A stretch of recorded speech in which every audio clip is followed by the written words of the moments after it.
हमने क्या करना है मेनली, आज का जो हमारा फोकस है वो ये है कि इस पर्टिकुलर चीज़ को, यानी कि हम फ्रंट एंड की जो भी कंपोनेंट्स बना रहे हैं या जो भी लॉजिक्स हमने सीखे, प्रॉप सीखा, स्टेट सीखा, फिर डिज़ाइनिंग सीखी, HTML CSS लगाई, वो सारी चीज़ें हमने कवर कर ली हैं। अब हम ये चाहते हैं कि कोई बैकएंड का पोर्शन ऑलरेडी बनाओ जिसके अंदर API की लॉजिक्स भी लिखे हों और डेटाबेस भी ऑलरेडी बने हों। हम उसको अपने फ्रंट एंड से कनेक्ट करना चाहते हैं। सही है। एक फ्यूचर में हम ये वाला पोर्शन खुद सारा बनाएंगे जिसमें डेटाबेस की कनेक्टिविटी भी करेंगे, बैकएंड की लॉजिक्स भी लिखेंगे, फिर वो हमारा बना हुआ सिस्टम हम अपने फ्रंट एंड पे भी इंटीग्रेट करेंगे। ये फ्यूचर है। लेकिन अभी के लिए मैं ये चाहता हूं कि ये वाला पोर्शन किसी ने ऑलरेडी अगर बनाया हुआ है हम उसी को यूज कर लें, ताकि हमारा ये वाला पोर्शन तो ऑलरेडी हो गया है, ये इन दोनों के दरमियान कम्युनिकेशन भी हमें बात समझ में आ जाए। सही है। अच्छा, अब कम्युनिकेशन हमें पता है कि हमने शुरू में भी ये बात डिस्कस की थी कि जो फ्रंट एंड की कम्युनिकेशन जो बैक एंड से होती है ना, वो 2-3 तरीके हैं फेमस जिसकी मदद से होती है। वो कौन कौन से तरीके हैं? एक हमारे पास तरीका है रेस्ट API। सही है। एक हमारे पास तरीका है ग्राफक्यूएल API। यही दो फेमस अभी के लिए तरीके हैं और ये दोनों चलते हैं थ्रू HTTP प्रोटोकॉल। सही है। हमें अगर फ्रंट एंड ने हमारे बैकएंड से बात करनी है, उसको रेस्ट API चाहिए या उसको ग्राफक्यूएल API चाहिए। यही दो तरीके हैं जिससे फ्रंट एंड हमारे बैकएंड से बात कर सकता है। बात समझ आ रही है? एक और तरीका भी होता है जिसको हम सॉकेट बोलते हैं। सॉकेट का मतलब होता है जब हमने रियल टाइम बात करनी है। मतलब देखो, ये रेस्ट API ग्राफ API का सिस्टम क्या रहता है कि फ्रंट एंड जो है ना वो बैकएंड को, यानी कि ये जो फ्रंट एंड है ये बैकएंड को रिक्वेस्ट करता है। इसको हम बोलते हैं रिक्वेस्ट करना। ये रिक्वेस्ट करेगा इसको कि मुझे डाटा चाहिए। बैकएंड लॉजिक लगाएगा, डेटाबेस से बातचीत करके इसको बना के रिस्पॉन्स बैक देगा। यहां से रिस्पॉन्स इसको बैक देगा जिसको हम रिस्पॉन्स बोलते हैं। बस समझ आ गई कि फ्रंट एंड अगर डेटाबेस बैकएंड की लॉजिक्स या डेटाबेस के साथ बात करनी है तो डायरेक्टली तो हैपन नहीं हो सकता है, उसको रिक्वेस्ट करनी है बैकएंड को और बैकएंड उसको रिस्पॉन्स देगा। ये बेसिक फोनेम जो बेसिक जो स्टाइल है, way of communication from front end to backend, वो यही चलता है, रिक्वेस्ट रिस्पॉन्स। अब ये रिक्वेस्ट रिस्पॉन्स कैसे हैपन होता है? थ्रू ग्राफक्यूएल API या रेस्ट API। और ये जिस प्रोटोकॉल के थ्रू कम्युनिकेशन कराते हैं that is called HTTP protocol. सही है। अच्छा, अब इतनी बात के बाद सम टाइम, अब डेफिनेटली जब रिक्वेस्ट जाएगी रिस्पॉन्स आएगा, ये इसको टाइम लगता है। डेफिनेटली आप एक रिक्वेस्ट भेज रहे हो, उसका रिस्पॉन्स आएगा, वो 1 सेकेंड 2 सेकेंड 3 सेकेंड उसमें टाइम कंज्यूम होगा। कितना टाइम लगेगा डिपेंड्स ऑन बैकएंड API कि उसके अंदर क्या लॉजिक्स लिखे हैं, depend on your databases, depend on their communication कि ये वाली कम्युनिकेशन कैसे हो रही है। इस सारी चीजों पे डिपेंड करता है वो कितना टाइम लगेगा। अच्छा, वो टाइम लगेगा, लेकिन आपने अक्सर देखा होगा कि हम फ्रंट एंड पे रियल टाइम चैट्स भी दिखा रहे होते हैं। जैसे व्हाट्सएप मैसेजेस हम करते हैं, रियल टाइम चैट्स, उसमें क्या होता है कि हमें ये रिक्वेस्ट रिस्पॉन्स वाला फ्लो नहीं चाहिए। मेरी बात समझ रहे हो? उसमें हमें ये HTTP प्रोटोकॉल नहीं चाहिए कि रिक्वेस्ट जाएगी और फिर रिस्पॉन्स आएगा। उसमें हमें क्या चाहिए? Live connection. एक दफा कनेक्शन बन जाए, यानी कि एक दफा रिक्वेस्ट जाए, एक दफा रिस्पॉन्स आए, वो एक इवेंट उनके दरमियान क्रिएट हो जाए, एक स्ट्रीम बन जाए उनके दरमियान, फिर वो उसमें पैकेट शेयरिंग करते रहे। उसको हम सॉकेट बोलते हैं। वो डिफरेंट सिस्टम है कि अगर हमें लाइव कनेक्शन करना है ना, जैसे लाइव स्ट्रीमिंग होती है फेसबुक वगैरह पे, जैसे हम लाइव पे मैसेजेस लाइव कर रहे होते हैं, हम वो जो चीज़ है वो सॉकेट के थ्रू हैपन होती है। वो एक डिफरेंट चीज़ है कि हमें दोनों को लाइव कनेक्ट कर देना है, फिर वो लाइव कनेक्ट होगा तो वो दोनों की आपस में कम्युनिकेशन जो है वो चलती रहेगी। लेकिन ये सिर्फ उस केस में हम लाइव कनेक्ट करते हैं जिस केस के अंदर हमें रियल टाइम चीज़ें चाहिए होती हैं। जहां पे रियल टाइम चीज़ें नहीं चाहिए वहां में हम लाइव कनेक्शन नहीं बनाते। क्यों नहीं बनाते? लाइव कनेक्शन इज ऑलवेज, उसकी जो परफॉर्मेंस है वो ज्यादा एनर्जी लेता है, उसके अंदर वो ज्यादा पावर कंज्यूम करता है। और एप्लीकेशन को स्लो करता है। तो अगर आप सारी एप्लीकेशन लाइव बना दोगे तो यूजफुल नहीं रहेगी वो। तो इसलिए हम वो जस्ट स्पेसिफिक हिस्सा जिसमें रियल टाइम कम्युनिकेशन हो रही होती है उसको लाइव बनाते हैं, बाकी सारी चीजें HTTP प्रोटोकॉल के साथ चलती हैं, यानी कि REST API के साथ या GraphQL API के साथ। इतनी बात क्लियर हो गई? तो हम फ्रंट एंड बैक एंड से 3 तरीके से बात कर सकते हैं, REST APIs, GraphQL APIs या सॉकेट के साथ। तो socket mean real time communication.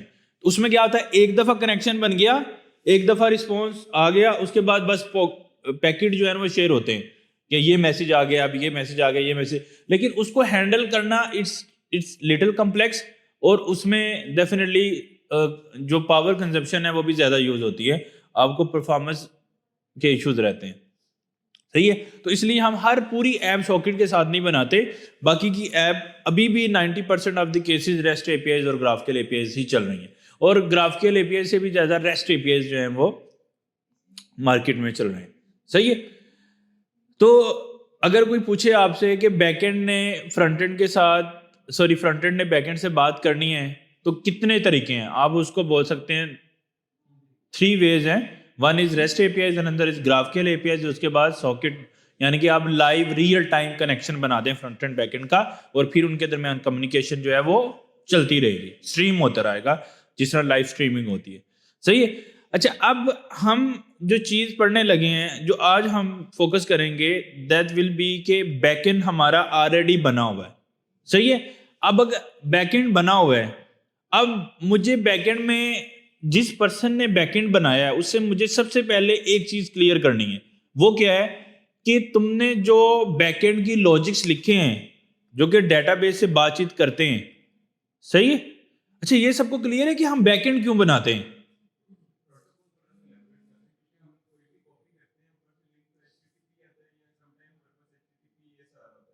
एक सेकंड, मैं उस पर आता हूं। पहले मैं ये अंडरस्टैंड कर ले, आपको पता है कि हम बैकएंड क्यों बनाते हैं? सबको क्लियर है कि बैकएंड क्यों बनते हैं? नहीं, मतलब हम ये देखो, अगर ये सारा काम इससे भी तो कर पा रहे हैं हम, ऐड, डिलीट, अपडेट, एवरीथिंग, तो फिर ये क्यों बनाते हैं? The main reason is security. क्यों? ये वाला जो पोर्शन है फ्रंट एंड का, ये कहां पे चलता है? ये यूजर की डिवाइस में चलता है। कहां पे चलता है? यूजर, मेरे फोन में चलेगा, मेरे लैपटॉप में चलेगा, मेरे डेस्कटॉप में चलेगा, ये यूजर की डिवाइस में चलता है। तो चूंकि यूजर की डिवाइस में अगर हम सारी लॉजिक लिख देंगे तो वो तो यूजर के हाथ में है ना, वो उसको कुछ भी तोड़ मोड़ कर सकता है उसके साथ। मेरी बात समझ रहे हो? इसलिए हम ये वाला पोर्शन यूजर, यानी कि जो बैकएंड का कोड है, वो यूजर ना कभी देख सकता है, ना वो यूजर की एक्सेस में होता है, वो सिर्फ उसने देखा होता है जिसने बिल्ड किया है। और ये कोड फिर हम कहां पे रखते हैं? सर्वर के ऊपर। मेरी बात समझ आ रही है? इस वजह से हमें बैकएंड की लॉजिक्स भी लिखने होते हैं और बनाने होते हैं, यानी कि जो हमारे कोर बिजनेस लॉजिक्स है ना, वो हम बैकएंड पे बनाते हैं ताकि फ्रंट एंड कभी भी उस कोड को ना देख सके। इवन फ्रंट एंड को ये नहीं पता होता कि बैकएंड में कौन सी लैंग्वेज लगी है, क्या काम हम कर रहे हैं। सिर्फ फ्रंट एंड को ये पता है कि मैंने बैकएंड से बात करनी है, there is 3 ways, nothing else. अब उसने पीछे पाइथन यूज किया है, उसने पीछे नोड यूज किया है, PHP यूज किया है, वो किस तरह से क्या लॉजिक लिखी है, कौन सी डेटाबेस चल रही है, इसकी इंफॉर्मेशन फ्रंट एंड नहीं देख सकता कभी भी। इसी वजह से हम बैकएंड्स बनाते हैं ताकि सिक्योरिटी जो है ना वो फुलफिल रहे। तो जो भी कोर बिजनेस लॉजिक्स होते हैं, जो कोर बिजनेस लॉजिक्स होते हैं, वो कहां पे चलते हैं? बैकएंड पे। मेरी बात समझ रहे हो? क्यों? क्योंकि फ्रंट एंड पे हमारे जैसे इंजीनियर्स भी तो होते हैं जो एप्लीकेशन बनाते हैं। अगर सब कुछ फ्रंट एंड पे होता तो हमें तो पता है नॉलेज के फ्रंट एंड का कोड कैसे देखते हैं, हम तो उसमें तोड़ मोड़ कर सकते हैं कुछ भी। तो उससे फिर बिजनेसेस ऐसे नहीं रन हो सकते थे, इसलिए उन्होंने बैकएंड का सारा सेटअप किया। और उसका बैकएंड का जो भी कोड हम लिखते हैं, बैकएंड में जितनी चीजें हैं, वो डायरेक्टली जाती भी सर्वर के अंदर है, तो कभी भी यूजर उस चीज को नहीं देख सकता। लेकिन अलबत्ता यूजर इस चीज को इजीली देख सकता है फ्रंट एंड पे। क्यों? क्योंकि वो उसकी डिवाइस में है। जो चीज उसकी डिवाइस में है, हम उसके ऊपर हैकिंग कर सकते हैं, उसको ट्रैकिंग कर सकते हैं, उसको दोबारा कोड में कन्वर्ट करके उसका सारा देख सकते हैं मैंने फ्रंट एंड पे क्या लिखा है। तो इस वजह से हम उसको ऐसे करते हैं। अब जो कम्युनिकेशन है वो ये चाहिए। अब अगर मैं आपको ये बोलूं कि बैकएंड वाला डेवलपर बोले कि मैंने बैकएंड की लॉजिक्स लिख दी हैं, अब फ्रंट एंड वाले डेवलपर ने उसकी क्या करनी है, मतलब अपनी ऐप को उस बैकएंड की लॉजिक से इंटीग्रेट करना है। तो इंटीग्रेट करने के लिए सबसे पहले फ्रंट एंड डेवलपर को बैकएंड से क्या चाहिए, क्या इंफॉर्मेशन चाहिए? उसको सबसे पहले ये इंफॉर्मेशन चाहिए कि भाई एपीआई कौन सी है, रेस्ट एपीआईज हैं, ग्राफकिल एपीआईज हैं, या सॉकेट कनेक्शन बनाना है, किस तरह से कनेक्ट करना है तुम्हारे बैकएंड को जो तुमने लॉजिक्स लिखे हैं। तो इसका मतलब है पहले वो क्या बताएगा हमें कि वो किस तरीके से आप अपने फ्रंट एंड को मेरे बैकएंड से कनेक्ट कर सकते हो, ये बैकएंड का डेवलपर बताएगा हमें। अच्छा, एक चीज, अब वो कहेगा ठीक है रेस्ट एपीआई से कनेक्ट करना है, इतनी बात समझ आ गई। अब अगला क्वेश्चन जो फ्रंट एंड डेवलपर करेगा कि भाई कौन सी रेस्ट एपीआई, मुझे डिटेल दो, उनकी डॉक्यूमेंटेशन दो। नहीं बात समझ आई? देखो, अगर फ्रंट एंड का बैकएंड का डेवलपर भी वही है, वही फ्रंट एंड का, फिर तो ये क्वेश्चन नहीं होंगे, फिर तो उसको पता है ना कि किस तरह करना है। लेकिन 90% of the cases front end का डेवलपर रहता है, बैकएंड का डेवलपर लहदा रहता है। अब बैकएंड के डेवलपर ने काम कर लिया है, अब वो कोड भी बैकएंड के डेवलपर के पास ही है, उसने जो भी चीजें की उसको पता है। अब फ्रंट एंड वाला उसको ये पूछेगा कि कौन सी एपीआई कनेक्ट करनी है और उनकी डिटेल क्या है, उनकी डॉक्यूमेंटेशन कहां पे है, मतलब मैं कौन सी एपीआई रिक्वेस्ट कॉल करूंगा, फिर मुझे कौन सा डाटा आएगा, वो चीजें फिर किस तरह से वर्क करेंगे। इतनी बात समझ आ गई? तो मेनली इसका मतलब यह है कि बैकएंड डेवलपर जब अपना सारा काम कर लेता है और ये पूरा हिस्सा बनाता है, फिर इसको वो क्या करता है, वो इस सारे पोर्शन को सर्वर पे डिप्लॉय करता है, ऐसे ही करता है ना, सर्वर पे डिप्लॉय कर दिया। अब उस सर्वर पे डिप्लॉय करने के बाद उसकी एक और जॉब भी रहती है कि वो इस सारे पोर्शन की बनाता है डॉक्यूमेंटेशन। क्या बनाता है? डॉक्यूमेंटेशन, डॉक्स बनाता है। वो डॉक्स किसको चाहिए? फ्रंट एंड डेवलपर को, ताकि वो फ्रंट एंड को बैक एंड के साथ इंटीग्रेट कर सके। सही है? यहां तक अगर किसी को समझ ना आई हो बात, समझ आ गई है? अच्छा, अब चीज ये है कि बैकएंड का डेवलपर डॉक्स बनाएगा कैसे, मतलब देखो ये लॉजिक्स बनाएगा, उसके लिए तो वो नोड.js यूज कर लेगा, पीएचपी यूज कर लेगा, पाइथन यूज कर लेगा, डेटाबेस उसको इस्तेमाल करने हैं, वो पोस्टग्रेस एसक्यूएल कर लेगा, वो मोंगोडीबी कर लेगा, वो फायरबेस कर लेगा, सुपरबेस कर लेगा, उसके पास मल्टीपल ऑप्शंस हैं। हम भी इन्हीं में से कुछ ऑप्शन सीखेंगे जब हम बैकएंड डेवलपमेंट सीखेंगे। लेकिन चैलेंज ये है कि लेट्स सपोज उसने पाइथन लैंग्वेज चूज कर ली बैकएंड लिखने के लिए, साथ में उसने डेटाबेस चूज कर लिया। अब चैलेंज ये है कि वो डॉक्यूमेंटेशन कैसे लिखे। अच्छा, अब कोई डॉक्यूमेंटेशन वो व्हाट्सएप पे तो सेंड नहीं करेगा, या कोई स्काइप पे तो सेंड नहीं करेगा, ऐसे करेगा तो स्टैंडर्ड तो कहीं मेंटेन नहीं होंगे, कंफ्यूजन होंगी ना कि करना क्या है। इसके लिए मार्केट के अंदर कुछ प्री डिफाइंड टूल हैं जो बैकएंड का कोड करने के बाद बैकएंड की डॉक्यूमेंटेशन में हेल्प करते हैं। बैकएंड डेवलपर काम कर लेता है, फिर उस टूल को यूज करता है और बैकएंड का जितनी भी एपीआई होती हैं उसकी डॉक्यूमेंटेशन बनाता है। सही है? अच्छा, वो कौन कौन से टूल हैं? वो टूल है सबसे पहले जो सबसे फेमस है, that is called postman. That is called postman. Postman ये एक ऐसा टूल है जिसकी मदद से बैकएंड के डेवलपर बैकएंड एपीआई की डॉक्यूमेंटेशन लिखते हैं और वो डॉक्यूमेंटेशन उठा के फ्रंट एंड डेवलपर को देते हैं ताकि फ्रंट एंड डेवलपर उसकी इंप्लीमेंटेशन कर सके। सही है? अच्छा, दूसरा जो टूल है वो है famous tool swagger. Swagger API documentation, ये एक टूल है जिसकी मदद से हम एपीआई की डॉक्यूमेंटेशन, यानी कि बैकएंड का डेवलपर एपीआई की डॉक्यूमेंटेशन लिख सकता है। कौन कौन से टूल देखे हमने? पोस्टमैन और स्वैगर। अक्सर जब आप लोग काम करोगे, आप लोग सिर्फ फ्रंट एंड के डेवलपर हो, सही है, और बैकएंड किसी और ने लिखा है, तो आपने उससे पूछना है कि आपने जो डॉक्यूमेंटेशन दी है बना रहे हो वो स्वैगर में बना रहे हो या पोस्टमैन में बना रहे हो।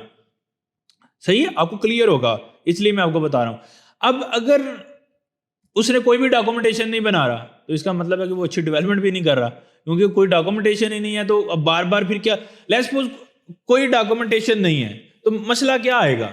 मसला ये आएगा फ्रंट एंड डेवलपर को बार बार उसको पिंग करना पड़ेगा, इसके बारे में बताओ, अब इसके बारे में बताओ, अब ये है, अब ये मसला, वो मसले, क्योंकि उसने कोई डॉक्यूमेंटेशन ही नहीं लिखी। तो अब वो सारी बातें उसको डायरेक्ट बताएगा।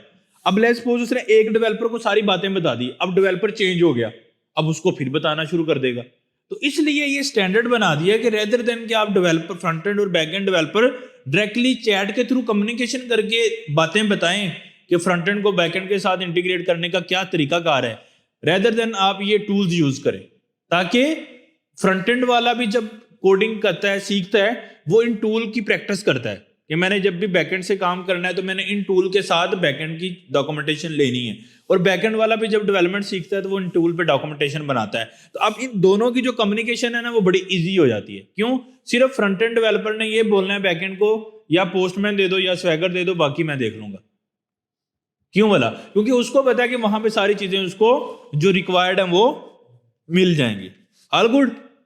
यहां तक कोई कंफ्यूजन हो किसी को कि ये पोस्टमैन क्या है, स्वैगर? अभी हम इन पे देखेंगे, इन पे काम कैसे होता है, सारी चीजें जस्ट अंडरस्टैंडिंग के लिए। अच्छा, अब नेक्स्ट क्या है हमारे पास? पोस्टमैन और स्वैगर हमने देख लिया, जो फेमस टूल है जिसके अंदर हम डॉक्यूमेंटेशन जो है वो देख सकते हैं। अच्छा, ये हैं दो बने बनाए टूल जो कि क्विक डॉक्यूमेंटेशन बनाने में हेल्प करते हैं। जल्दी से बैकएंड डेवलपर का इतना टाइम कंज्यूम नहीं होता इनके अंदर एपीआई की डॉक्यूमेंटेशन बनाना। सही है? लेकिन तीसरा तरीका यह है कि बैकएंड की जो पूरा प्रोसेस है, यानी कि जो बैकएंड का कोई सॉफ्ट प्रोसेस है, ये कोई छोटा मोटा प्रोसेस, ये छोटा मोटा कोई सॉफ्टवेयर नहीं है, ये कोई बड़ा सॉफ्टवेयर है जिसकी बैकएंड का कोड लिखा है। सही है? अब वो लोग क्या करते हैं, वो अक्सर पोस्टमैन स्वैगर के बजाय वो अपनी एक पूरी वेबसाइट बनाते हैं एपीआई डॉक्यूमेंटेशन के लिए सेपरेटली। मतलब समझो कि वो एपीआई एक वेबसाइट तो वो है जिसको हमने बनाना है उनकी एपीआई को यूज करते हुए। एक वेबसाइट वो अपनी बनाएंगे सेपरेटली, जिसमें वो सिर्फ एपीआई की डॉक्यूमेंटेशन देंगे। क्योंकि वो अपनी वेबसाइट बना रहे हैं तो इसका मतलब है उनको HTML भी लिखनी पड़ेगी, CSS भी लिखनी पड़ेगी, पूरी डिजाइनिंग और सारी चीजें एपीआई को बनाने के लिए। ऐसा भी होता है। ऐसा कहां भी होता है? जहां पे बड़ी बड़ी लाइब्रेरी, मतलब बड़ी बड़ी एपीआईज हों, जो बहुत जस्ट लाइक पेमेंट के लिए एक बहुत बड़ी एपीआई है, that is called stripe. Stripe एक प्लेटफॉर्म है। जब भी हमने ऑनलाइन काम करते हैं तो हमें लोगों से जो पेमेंट्स लेनी होती है हम स्ट्राइप के थ्रू लेते हैं। अब स्ट्राइप एक बहुत बड़ी प्रोडक्ट है। अब स्ट्राइप ने क्या काम किया हुआ है? स्ट्राइप ने सिर्फ ये बैकएंड दिया हुआ है जिसकी मदद से हम उस, यानी कि उसने मुझे एपीआईज दी हैं जिनको हम कंज्यूम करके उस पेमेंट्स रिसीव कर सकते हैं और वो जो भी प्रोसेस है वो सब कर सकते हैं। लेकिन इसने क्या किया हुआ है? अपनी एपीआई की डॉक्यूमेंटेशन बनाई हुई है थ्रू वेबसाइट। ये देखो आप, ये क्या है? एक वेबसाइट है। इसमें वो बेस यूआरएल भी बता रहा है, इसमें से आप अपनी लैंग्वेज चूज कर लो जिसमें आपने देखना है, फिर ये सारा फ्लो बता रहा है कि क्या क्या आपने करना है। अब आपने चार्ज करना है उसको, क्रिएट अ चार्ज, तो आप इस तरह से करोगे। तो यानी कि उसने रेदर देन कि वो हमें पोस्टमैन दे या स्वैगर दे, अब चूंकि वो बहुत बड़ी कंपनी है, उनकी टीम भी बहुत ज्यादा है, तो उन्होंने अपनी एक वेबसाइट बनाती जस्ट फॉर एपीआई डॉक्यूमेंटेशन। इतनी बात समझ आ गई? तो जो बड़ी कंपनीज होंगी, जो बड़े प्रोजेक्ट जिनके साथ, यानी कि कोई बड़ा सिस्टम के साथ आप इंटीग्रेट कर रहे होगे अपना फ्रंट एंड, तो उनसे हम स्वैगर या पोस्टमैन की डिमांड नहीं करेंगे। They most probably have websites जहां पे हम डॉक्यूमेंटेशन देख सकते हैं। जैसे गूगल मैप हमने लगाना है, तो गूगल मैप या कोई गूगल की कोई भी एपीआई यूज करनी है। अब गूगल एक बहुत बड़ी कंपनी है, तो उन्होंने रेदर देन पोस्टमैन या स्वैगर, वो लोग यूज करते हैं जो छोटे छोटे प्रोजेक्ट बना रहे हैं जहां पे क्विक काम करना है। क्योंकि देखो, ये पूरी एपीआई की डॉक्यूमेंटेशन के लिए ये वेबसाइट बनाने में टाइम लगेगा या नहीं लगेगा? ये इधर कॉलम बनाना है, ये सारा डिजाइन बनाना है, इसका ब्लैक कलर किया है, ये पूरी वेबसाइट बनाई है उन्होंने। तो इसकी पूरी वेबसाइट के लिए कितना काम उनको करना पड़ा जस्ट फॉर एपीआई डॉक्यूमेंटेशन। लेकिन जो बड़ी कंपनीज होंगी वो फिर इस तरह से परफॉर्म करती हैं। लेकिन जो हम जिस जगह पे काम करेंगे, डेफिनेटली इतना बड़ा प्रोडक्ट तो नहीं हम बना रहे हैं ना जिसकी एपीआई के लिए की भी हम सेपरेट डॉक्यूमेंटेशन बनाएंगे। अच्छा, ये इसकी एक और रीजन भी है कि ये जो वेबसाइट बनाते हैं, ये इसलिए एपीआई की डॉक्यूमेंटेशन की वेबसाइट बनाते हैं क्योंकि ये पब्लिक ने कंज्यूम करनी है, मतलब बहुत सारे डेवलपर ने। जो हम काम करेंगे ना, जो फ्रंट एंड बैक एंड, तो समझो कि एक बैक एंड डेवलपर है, एक फ्रंट एंड डेवलपर है, एक प्रोजेक्ट है, उन्होंने आपस में उस एपीआई के लिए की रिक्वायरमेंट को देखना है, डॉक्यूमेंटेशन को देखना है, तो उसके लिए पूरी वेबसाइट की जरूरत नहीं है, उसके लिए ये 2 टूल यूज हो जाते हैं। लेकिन अगर जैसे स्ट्राइप है, तो स्ट्राइप क्या सिर्फ एक डेवलपर ने उसको यूज करना है? थाउजेंड्स ऑफ डिफरेंट डेवलपर ने उसको यूज करना है। तो इसलिए अगर वो पोस्टमैन बनाते तो हर डेवलपर को भेजना पड़ता उनको पोस्टमैन। उन्होंने क्या किया, फिर वेबसाइट ही बना दी ताकि सारी दुनिया उसी वेबसाइट से ही देख ले। अदरवाइज तो रोज उनको कोई ना कोई फ्रंट एंड के डेवलपर कनेक्ट करेंगे ना, फिर कैसे आपकी एपीआई को कंज्यूम करना है। सही है। तो जहां पे ज्यादा लोगों ने उस एपीआई को कंज्यूम करना होता है, यानी कि एक डेवलपर ने नहीं, थाउजेंड्स ऑफ डिफरेंट डेवलपर्स ने उन एपीआई को लगाना है या कोई ऐसी रिक्वायरमेंट है, वहां पे फिर हम वेबसाइट आपको मिलेगी उस एपीआई की डिटेल देखने के लिए। और रेस्ट ऑफ द केसेस के अंदर आपको पोस्टमैन या स्वैगर जैसे टूल के अंदर डॉक्यूमेंटेशन मिल जाएगी। और वेरी लीस्ट अगर हम इससे भी छोटा काम कर रहे हैं तो शायद ये भी ना मिले, आपको डायरेक्टली बैकएंड के डेवलपर से ही डिटेल व्हाट्सएप के थ्रू या स्काइप के थ्रू लेनी पड़ेगी, या स्लैक यूज कर रहे हैं उसके थ्रू लेनी पड़ेगी कि क्या एपीआई है, तो वो डिटेल हमें सेंड कर देगा, फिर हम उसको कॉल कर देंगे। यहां तक किसी को समझ ना आई हो कि क्या फ्लो है? All good? अच्छा, अब इसका मतलब है कि मैं यहां से एक ये वाली वेबसाइट, ये वाला मैंने एपीआई देख रहा हूं, फेक स्टोर एपीआई। अब ये किस तरह से हमें इंफॉर्मेशन दे रहा है एपीआई की? स्वैगर से दे रहा है, पोस्टमैन से दे रहा है, या वेबसाइट से दे रहा है? भाई मैं कहां पे हूं यहां पे इस वक्त? वेबसाइट पे हूं ना। तो ये भी मुझे किस तरह से दे रहा है इंफॉर्मेशन? थ्रू वेबसाइट इंफॉर्मेशन दे रहा है। सही है। अब ये डमी स्टोर है, ये भी थ्रू वेबसाइट ही मुझे इंफॉर्मेशन दे रहा है। बात समझ आ रही है आपको? लेकिन बहुत सारी जगह में आपको पोस्टमैन की कलेक्शंस भी मिल जाएंगी जिसमें आप जस्ट मतलब पोस्टमैन के थ्रू हम अपना काम कर सकते हैं। तो लेट्स सपोज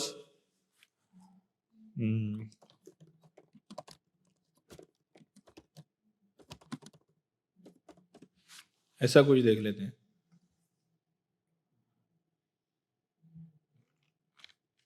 अब ये देखें, अब ये एक ऐसी डॉक्यूमेंटेशन है जो मुझे थ्रू पोस्टमैन मिल रही है। सही है। इसी तरह थ्रू स्वैगर भी मिल सकती है। तो आइडिया ये है कि किसी भी टूल से आपको डॉक्यूमेंटेशन मिल जाए, हमें डॉक्यूमेंटेशन से मतलब है कि हमने उस एपीआई को कैसे कॉल करना है। हमारा मेन जॉब वो है, रेस्ट इज हमारा हेड नहीं है। अच्छा, इसको आप एक पोस्टमैन का फायदा ये है या स्वैगर का कि आप उसको अपने सिस्टम में भी डाउनलोड कर सकते हैं। सही है। तो post for Mac, post for web आप कैसा यूज करना चाह रहे हो, मैं उसको वेब पे भी कह सकता हूं या उसको अपने सिस्टम में भी डाउनलोड कर सकता हूं। लेट्स सपोज मैं कहता हूं कि वेब पे मुझे इसको कंज्यूम करना है, इस पोस्टमैन कलेक्शन को, तो वो बोलेगा कि कनेक्ट करो मेरे पास, मैं लॉगिन विद, फिर जीमेल कर देता हूं।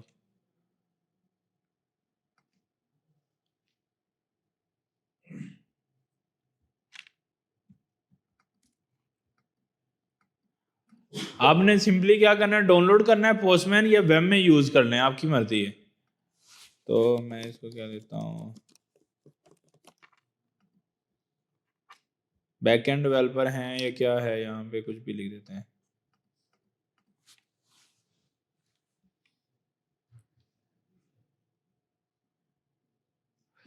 तो ऑटोमेटिकली वो जो भी हमारे एपीआईज थी यहाँ पे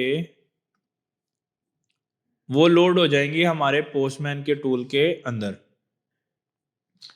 इसको कह देता हूँ, कोई भी वर्कस्पेस बना सकते हैं, मैं इसको करता हूँ इंपोर्ट। तो ये एपीआई मेरे पास यहाँ पे आ गई। सही है। अब मैं इसको कंज्यूम कर सकता हूँ, यूजर्स को भी उसके टास्क को दे सकता हूँ, गेट ऑल टास्क कर सकता हूँ। तो अभी मैं इसको आपको बताऊंगा कि ये कैसे चीजें चल रही हैं, लेकिन अभी के लिए जैसे अंडरस्टैंड करें कि हमने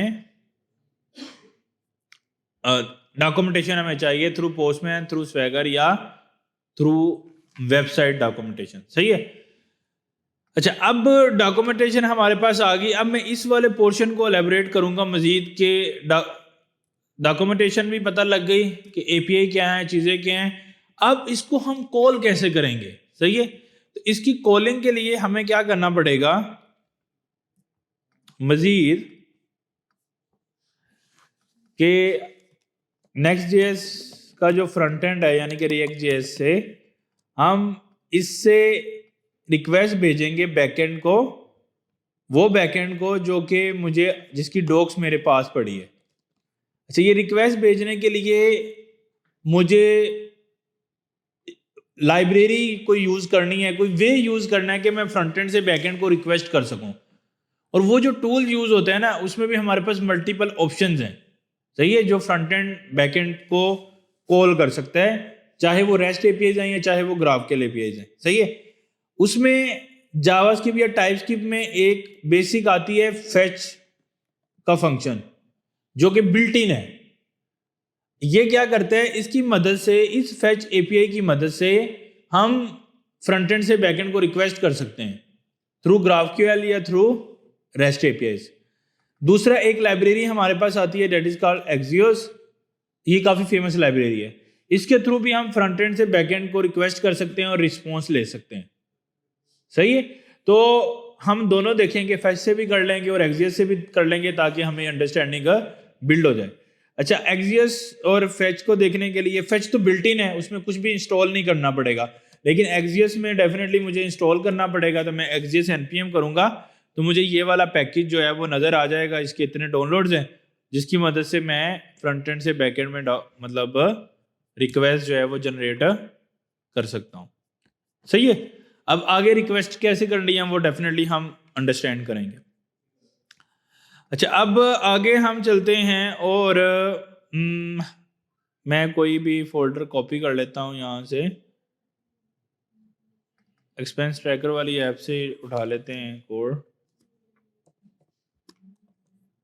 ताकि हम एक नया हमारे पास कॉपी बन जाए और उसमें नो मॉड्यूल भी ना हो और उसमें नेक्स्ट का फोल्डर भी ना हो। सही है। तो इसका नाम रख लेते हैं हम नेक्स्ट जेएस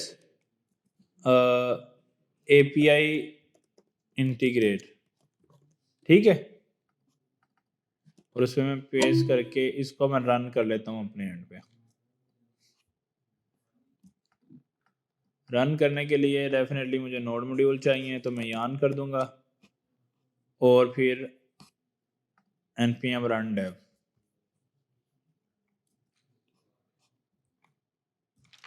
यान dev, मेरा सर्वर रन हो गया है और यहाँ से मैं इसको इधर ले आता हूँ। ये चल रहा है। ये लास्ट टाइम शायद हमने कुछ इस तरह के चेंजेस किए थे तो वहाँ पे आ रहा है हम। सही है। अच्छा, अब हम क्या करते हैं कि एपीआई कंज्यूम करने के लिए एक मे बी लहदा से पेज बना लेते हैं ताकि हम कन्फ्यूजन ना हो। तो उस पेज के अंदर हम उसको कह देते हैं मे बी टूडोज, और उसके अंदर एक फाइल बनेगी डेफिनेटली page.tsx और उसमें बेसिक हमें कंपोनेंट बनाना है रिएक्ट का और उसको हम क्या देते हैं टूडोज और टूडोज। सही है। और वो हमें मिलेगा /टूडोज में। ये मेरे पास जो है ना वो बाय डिफ़ॉल्ट जो मैंने टेक्स्ट लिखा है वो यहाँ पे डिस्प्ले हो रहा है। अच्छा, अब हम ये इस वक्त तो बाय डिफ़ॉल्ट कंपोनेंट भी सर्वर साइड ही चल रहा है क्योंकि मैंने इसको रन ऐसे किया है। Next JS by default server side render कर दिया है, तो मैं इसको क्लाइंट बना लेता हूँ ताकि आपको ज़्यादा क्लैरिटी आ जाए। तो अभी ये क्लाइंट साइड कंपोनेंट बन गया। Make sense. अच्छा, अब हमें बैकएंड से फ्रंट एंड से बैकएंड पे एपीआई की रिक्वेस्ट करनी है, तो हमें इन चारों पांचों चीज़ों में से अंडरस्टैंड करना है कि कौन सी हमारे पास अवेलेबल है। हमने बोला कि हम यूज़ करेंगे डमी जेसन को। सही है, टू डूज की एपीआई की डॉक्यूमेंटेशन के लिए। अच्छा, इसने यहाँ पे मल्टीपल डॉक्यूमेंटेशन बनाई है कि गेट ऑल टू डूज कैसे करना है, गेट सिंगल टू डू कैसे करना है। तो डेफिनेटली पहले मैं डॉक्यूमेंटेशन रीड करना सीखूंगा। Get all to do, single to do, limit है, ऐड टू डू है, अपडेट कर सकते हैं और डिलीट कर सकते हैं। उसने तकरीबन जो करंट होता है टू डूज का, उसकी सारी एपीआई हमें दी हुई हैं। तो मैं गेट ऑल टू डूज के ऊपर जाता हूँ कि इस वाली एपीआई को कैसे रीड करना है। अच्छा, उसने बाय डिफॉल्ट जो फैच वाला लाइब्रेरी है, ये जो फेच बिल्ट इन फंक्शन है जावास्क्रिप्ट का, उसको यूज किया है फ्रंट एंड से बैक एंड से बात करने के लिए। लेकिन मैंने आपको जैसे बताया कि हमारे पास फेच भी है और दूसरा एक्सियोस भी है। आप दोनों में से कोई एक यूटिलाइज कर सकते हो front end to back end communication करने के लिए। सही है। तो उसने जो डॉक्यूमेंटेशन में लिखा है वो हमें डॉक्यूमेंटेशन बना के दिया है उसने थ्रू फेच। तो इट डजंट मैटर कि वो फेच से दिया है या जिस तरह से भी वो हमें आउटपुट दे रहा है, लेकिन इट्स मैटर कि वो ये कह रहा है कि आपने जब रिक्वेस्ट करनी है तो उसके लिए ये वाला यूआरएल कंज्यूम करना है। सही है। तो सबसे पहले जो उसने मुझे इंफॉर्मेशन दी कि वो ये वाले यूआरएल पे आप रिक्वेस्ट करोगे और आपको इस तरह की आउटपुट एपीआई से मिलेगी। सही है। ये वो डॉक्यूमेंटेशन मुझे दे रहा है कि ये यूआरएल है जिस पे रिक्वेस्ट करनी है और ये वाली आउटपुट आपको वापस में मिलेगी। तो मैं कहता हूं कि ठीक है, मुझे यूआरएल मिल रहा है तो मैं उस यूआरएल को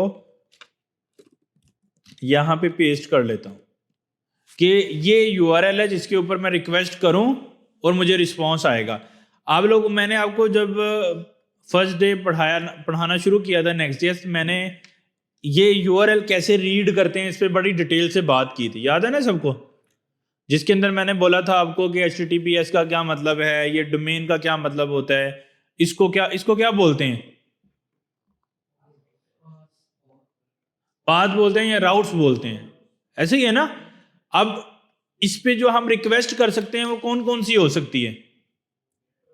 गेट, पोस्ट, डिलीट, अपडेट। लेकिन ब्राउजर में ऑलवेज कौन सी रिक्वेस्ट होती है? Get request. अगर ये वाला, इसका मतलब है कि बैकएंड की एपीआई में से जब मैं डॉक्यूमेंटेशन रीड कर रहा हूंगा, मुझे ये भी इंफॉर्मेशन रीड करनी है वहां से कि जो वो पूरा यूआरएल दे रहा है जिससे मुझे डाटा मिलेगा, उस पर मुझे रिक्वेस्ट कौन सी करनी है, गेट करनी है, पोस्ट करनी है, डिलीट करनी है या अपडेट। सही है। तो अगर ये गेट की रिक्वेस्ट ही है और इसको, इस रिक्वेस्ट को जब मैं जनरेट करूंगा और रिस्पॉन्स में जो मुझे डाटा मिलेगा, अगर वो मुझे जेसन में मिलता है तो उसको मैं क्या बोलूंगा? Rest API. इसको मैं क्या बोलूंगा? आप पढ़ते नहीं हो मुझे लगता है, ये बातें हमने कितनी दफा डिस्कस की हैं। ये मुझे डाटा आ रहा है ब्राउजर के अंदर भी, लेकिन ये HTML रेंडर नहीं हो रही है, क्या रेंडर हो रहा है? जेसन। तो इस एपीआई को फिर मैं क्या बोलूंगा? Rest API. तो हर बैकएंड की एपीआई जो रिस्पॉन्स में जेसन सेंड करेगी, that is called rest API, that is called rest API. हमने जो हमारा नेक्स्ट.जेएस का सर्वर है उसका भी यूआरएल बनता है, जैसे लाइक ये एक यूआरएल बना है ना, forward/todos localhost 3000। लेकिन ये वाला यूआरएल हमें रिस्पॉन्स में क्या रिटर्न करता है? HTML, जो कि हमने page.tsx के अंदर लिखी है। सही। तो इसका और इसका जो मेथड है वो भी क्या है? गेट। किस तरह पता लगा? क्योंकि ब्राउजर में चल गया। अगर ये गेट का मेथड ब्राउजर में ना चलता, क्योंकि और कोई मेथड होता तो सिर्फ ब्राउजर में चलना ही नहीं था। अच्छा, बेटर तरीका क्या है कि हमें अगर ये वाली लाइब्रेरी ही बताए, सॉरी ये डॉक्यूमेंटेशन ही बताए कि ये गेट की रिक्वेस्ट है या पोस्ट की है या डिलीट की है। इसने कहीं मुझे लगता है लिखा नहीं है, लिखा है क्योंकि गेट लिखा है तो मोस्ट प्रोबेबली गेट मेथड ही होगा। हम देख लेते हैं कोई और मेथड लाइक ऐड, डिलीट या अपडेट, ऐड, पोस्ट। तो इसने यहां पे लिखा है, देखो ये मेथड लिखा हुआ है पोस्ट। तो यहां पे उसने एक्सप्लेन किया है कि ये कौन सा मेथड है? Post method. लेकिन क्लियरली लिखा जाए तो ज्यादा अच्छा है। अगर आप इसी तरह पोस्टमैन में देखें ना, एपीआई को रीड करो, तो जब वो जो भी गेट मेथड होगा तो उसके अंदर यहां भी ये सिलेक्ट किया होगा उसने कि ये एक गेट मेथड है और इसका ये यूआरएल रहेगा, तो उसने यहाँ पे डिफाइन किया था पोस्टमैन के अंदर ही। लेकिन अभी चूंकि हम ये वाली डॉक्यूमेंटेशन फोकस कर रहे हैं तो हम यहीं पे रहेंगे कि इस तरह से अगर उसने मेथड डिफाइन नहीं किया तो हम अंडरस्टैंड करेंगे कि वो कौन सा मेथड है, गेट मेथड है। वो कौन सा मेथड है, गेट है। क्योंकि उसने रूट पे भी गेट लिख दिया, इसलिए उसने स्पेसिफाई नहीं किया कि ये गेट मेथड है या पोस्ट मेथड है या कौन सा मेथड है। सही है, इतनी बात समझ में आ गई कि गेट मेथड के साथ हमें यूआरएल भी मिल रहा है और ये एक एपीआई ही है, रेस्ट एपीआई, क्योंकि ये जेसन रिटर्न कर रही है। अच्छा, अब मैं इसको कंज्यूम कैसे करूंगा, यानी कि फ्रंट एंड से इसको कॉल कैसे किया जाएगा।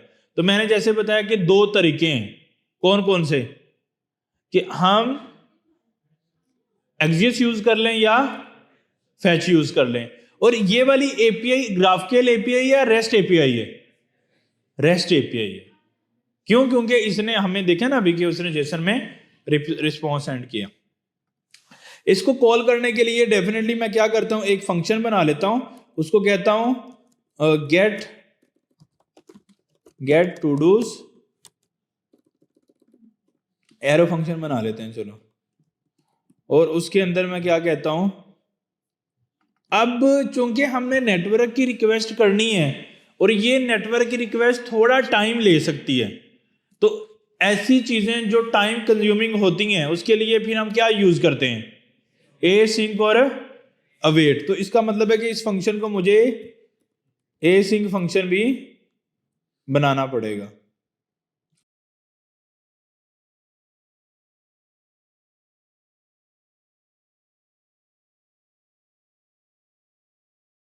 ठीक, अच्छा, अब एक तो ये चीज है कि हमें इस फंक्शन को ए सिंक अवेट बनाना है। क्यों बनाना है, ताकि जो एपीआई रिक्वेस्ट हम करने लगे हैं वो थोड़ा टाइम कंज्यूमिंग होगी।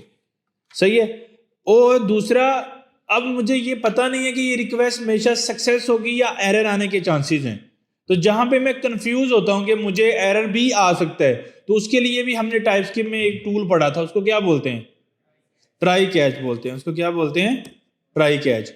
एक चीज ये कि मैं इसको ट्राई कैच में लिखूंगा, दूसरा ये कि मैं इसको ए सिंक का वेट के साथ कॉल करने वाला हूं, तीसरा ये कि मैंने डिसाइड करना है कि मैं एक्सिस के साथ रिक्वेस्ट करूंगा या मैं फेच के साथ रिक्वेस्ट करूंगा। सही है, हम पहले एक्सिस के साथ चले जाते हैं कि एक्सिस के साथ कैसे रिक्वेस्ट करनी है। तो वो करने के लिए सिंपली आपने जो एक्सिस की डॉक्यूमेंटेशन खोली थी वहां पे जाके सिंपली उसको कॉपी करके तो यहां पे आके npm इंस्टॉल एक्सिस कर देना है। ठीक है, ये करने के बाद आप डेफिनेटली एक्सिस डॉट गेट का मेथड कॉल करोगे और एक्सिस को इंपोर्ट भी करना है हमें।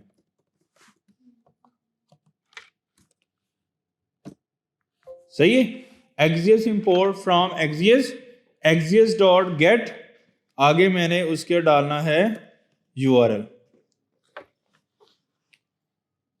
अच्छा, वो यूआरएल क्या होगा कि, और साथ में लगाना है अवेट। साथ में क्या लगाना है, अवेट। अब एक्सिस डॉट गेट, गेट मतलब मैं गेट की रिक्वेस्ट करना चाह रहा हूं एक्सिस के साथ। कहां भी रिक्वेस्ट करनी है वो यूआरएल मैंने इसके अंदर पेस्ट करना है। तो वो यूआरएल क्या था, मैंने डॉक्यूमेंटेशन से रीड किया था, ये वाला।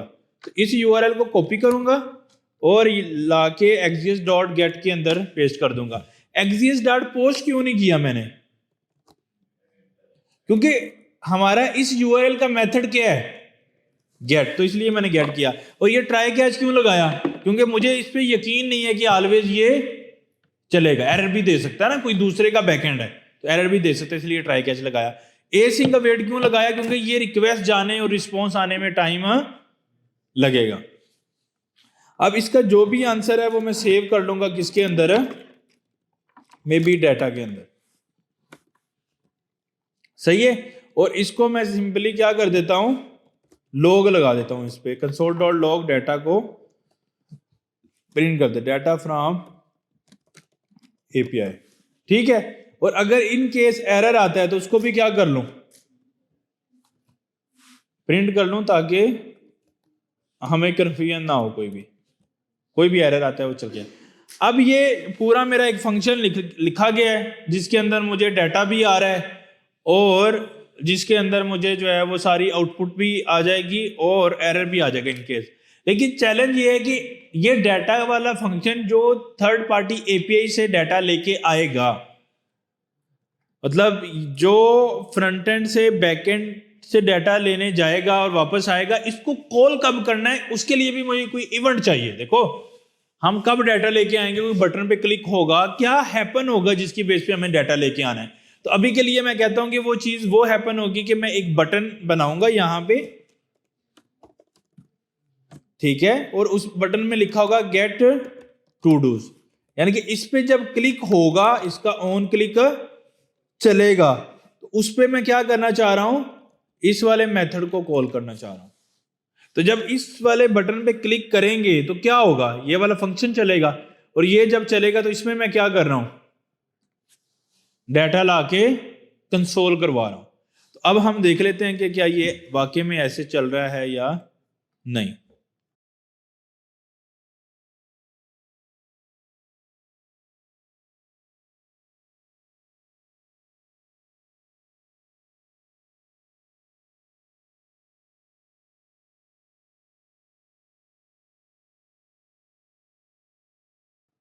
ठीक है, और चलो नजर तो आ रहा है। अब मैं इसके ऊपर क्लिक करूं तो क्या होना चाहिए, मेरा ये वाला फंक्शन है चलना चाहिए, ये वाला, और इसके अंदर मुझे एक कंसोल आना चाहिए। तो कंसोल देखने के लिए मैं इंस्पेक्ट कर लेता हूं और कंसोल में आ जाता हूं। सही है, गेट टू डूज फंक्शन चला, डाटा फ्रॉम एपीआई, और ये वाला डाटा सारा आ रहा है। कन्फिग डाटा के अंदर लिमिट आ रही है, स्किप आ रहे हैं, उसमें एक टू डूज की एरे आ रही है, उसमें ये सारा डाटा मुझे रिस्पॉन्स पे मिल रहा है। सही है। अगर मुझे जस्ट ये वाला डाटा ही प्रिंट करना है तो मैं क्या कर लेता हूँ, कन्फ्यूजन से बचने के लिए मैं ना एक दफ़ा इसको रिजल्ट कर देता हूँ, ताकि रिजल्ट डॉट डाटा, क्योंकि यहाँ मुझे डाटा मिल रहा था, मैं रिजल्ट डॉट डाटा करूँगा तो मुझे जस्ट डाटा मिल जाएगा। जैसे अगर मुझे टू डूज चाहिए तो मैं result dot data dot todos करूँगा तो मुझे जस्ट टू डूज प्रिंट हो जाएंगे, और ये 30 की एरे आ रही है मेरे पास। अब ये डाटा मुझे कहाँ से मिला है, इस वाले यूआरएल से, और उसको मैंने कॉल कैसे किया, यानी कि मैंने फ्रंट एंड से बैक एंड को कॉल किया गेट की रिक्वेस्ट के साथ, और उसने मुझे वहां से रिस्पॉन्स बैक किया। सही है, और उसने रिजल्ट दिया, और रिजल्ट को मैंने जस्ट यहां पे डिस्प्ले कर दिया। अच्छा, अब चीज ये है कि अब मैंने इसको, ये मेरे पास अगर एरे आ रही है तो उस एरे पे मैं लूप चला सकता हूं ना, चला सकता हूं। तो वो लूप मैं कैसे चलाऊंगा, यहां पे यूआई में चलाऊंगा डेफिनेटली। तो मैं क्या करता हूं कि, लेकिन अब वो लूप चलाने के लिए मुझे कोई तो चाहिए ना चीज जिसके ऊपर मैं लूप चलाऊं, ऐसे ही है। और बाय डिफॉल्ट तो मेरे पास कोई ऐसा डाटा भी नहीं होगा, डाटा भी कब आएगा, जब बटन पे क्लिक करेंगे। तो ऐसी सिचुएशन में हम क्या करते होते हैं कि अगर मैं बाद में उस चीज को चेंज करूं और रेंडर दोबारा हो तो क्या बनाना पड़ता है, स्टेट बनानी पड़ती है। तो हम इधर क्या बना लेते हैं, स्टेट बना लेते हैं एक, और उसको बोलते हैं यूज स्टेट स्निपेट, और उसको बोलते हैं टू डूज, और मैं बोलूंगा सेट टू डूज। अब यूज स्टेट मुझे मिलेगी कहां से,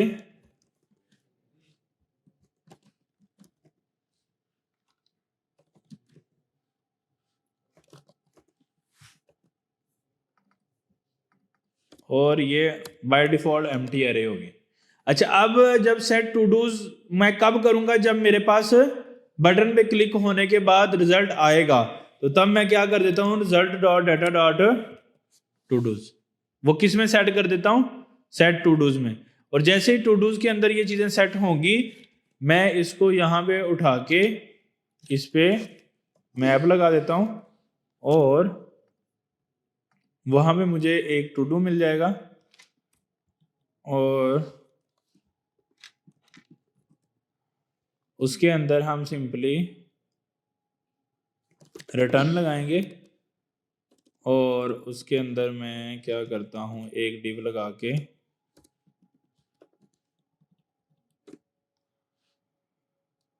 और इसमें डाटा क्या आ रहा था भला, टू डूज में क्या क्या चीज़ें डिस्प्ले कर सकते हैं, कंप्लीटेड है, आईडी है, टू डू है और यूज़र आईडी है। तो ये सारी चीज़ें हम डिस्प्ले करा देते हैं। आईडी डिस्प्ले करने के लिए मुझे क्या करना पड़ेगा, टू डू डॉट आईडी, सही है।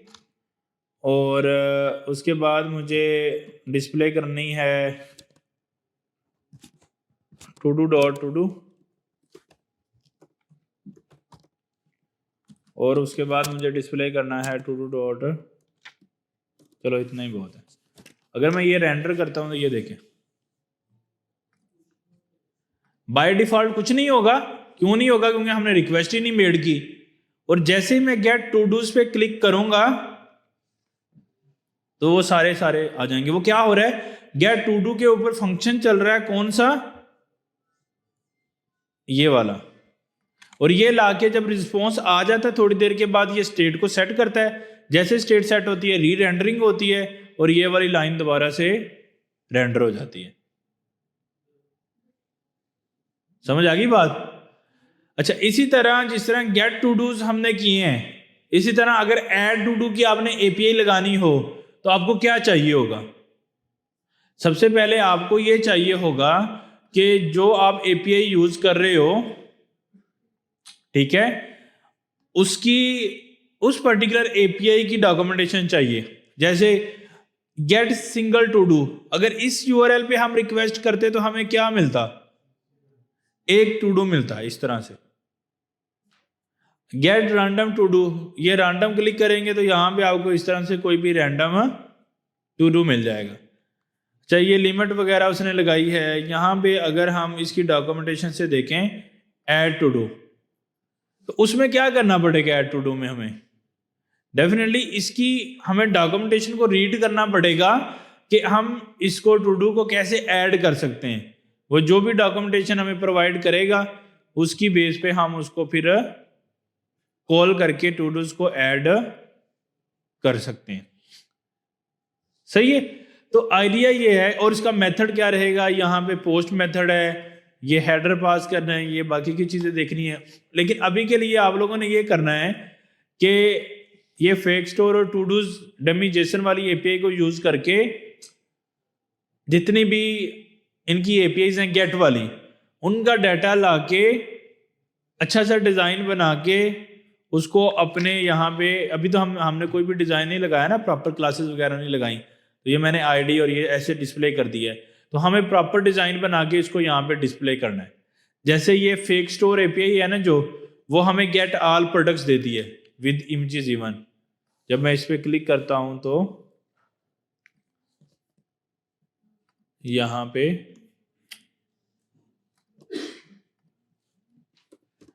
तो आपको ऐसे जो है वो एपीआई की लिस्ट मिल जाएगी।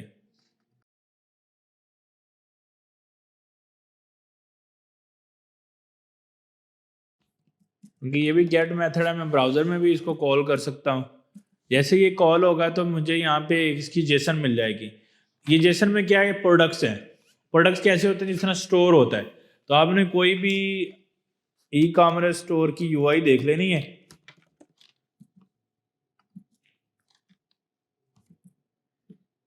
जस्ट लाइक ये एक यूआई है जिसमें ऐसे हम प्रोडक्ट शो कर रहे हैं, या और आप इससे कोई मिलती जुलती यूआई देख लें जिसमें हम प्रोडक्ट शो कर रहे हो, या अमेजोन वगैरह या कुछ ऐसा। तो वो प्रोडक्ट्स लाके हम डिस्प्ले कर सकते हैं ना इजीली, कि वो हम एपीआई रिक्वेस्ट करेंगे, वो मुझे सारी प्रोडक्ट्स की लिस्ट दे देगा, उसको हम स्टेट में रख के फिर इस तरह से डिस्प्ले कर देंगे जिस तरह मैंने ये वाला चीज़ें डिस्प्ले की हैं। बट मैंने तो कोई यूआई नहीं लगाई है। आप लोग प्रॉपर जब यूआई बना के उसको करोगे तो आपको आइडिया हो जाएगा। आप लोग इतना करेंगे, बाद में फिर हम नेक्स्ट टाइम ये वाली फेक स्टोर एपीआईज और टू डूज की लिस्ट वाली एपीआईज को कंप्लीट करेंगे, पूरा कंप्लीट करा। लेकिन इस सारे को करने के बाद हमारा ये जो इंटीग्रेशन वाला पोर्शन है वो क्लियर हो जाएगा। फिर जिस तरह की हम लोगों की एपीआईज को कंज्यूम करके वो चीज़ बना रहे हैं, तो जब हम अपनी एपीआईज बनाएंगे उसको भी इंटीग्रेट करने का सेम ही स्टाइल होगा, कोई ऐसे कोई डिफर नहीं होगा। सही है। तो हम इस पे ग्रिप बना लें ताकि हमारा जो फ्रंट एंड वाला पोर्शन है वो अच्छी तरह कंप्लीट हो जाए, फिर हम इसके ऊपर मूव हों।